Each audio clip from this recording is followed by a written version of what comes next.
10 साल पुराने उसी स्थान पर जा बैठे हैं, वही ढोंग, वही ईमानदारी का सर्टिफिकेट फिर बांट रहे हैं। पर अफसोस इस बात का है कि फिर से दिल्ली वालों को गुमराह करने की कोशिश की जा रही है। वो व्यक्ति जो अन्ना हजारे और कुछ ऐसे चेहरों के साथ भ्रष्टाचार के खिलाफ लड़ने की बात करता था, वो उसका रोम रोम भ्रष्टाचार में डूबा हुआ है।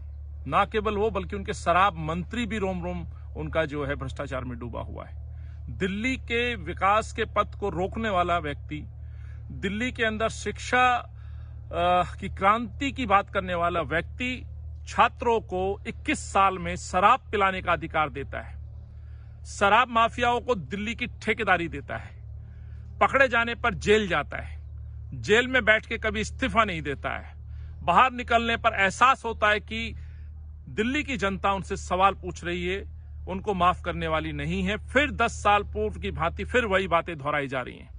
तो मेरा सवाल अरविंद केजरीवाल से है कि आखिर शराब के इशू पर आज तक यदि आप पाक-साफ ईमानदार हैं तो क्यों आप भाजपा के उन नेताओं के नाम नहीं बताते? यदि आप पश्चाताप करना चाहते हैं, यदि आपके मन में वाकई दिल्ली को बचाने की कोई रत्ती भर भी मंशा है, तो बताएं कि आखिर बीजेपी के तथाकथित जो नेता हैं जो इस भ्रष्टाचार में लिप्त हैं, उनके नाम क्यों नहीं आ रहे हैं?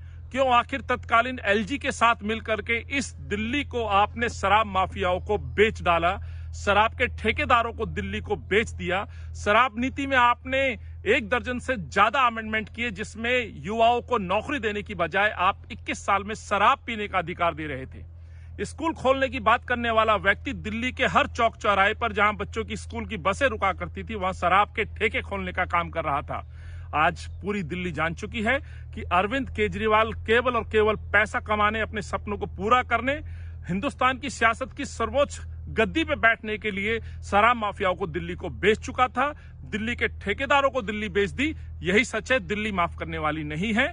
एक बार फिर दिल्ली का विश्वास कांग्रेस की लगातार 15 साल की तरक्की दिल्ली के अंदर जो थी उस पर विश्वास कर रही है, और दोबारा दिल्ली की सरकार कांग्रेस को सौंपने का निर्णय जो है दिल्ली की जनता लेगी, ऐसा मेरा विश्वास है।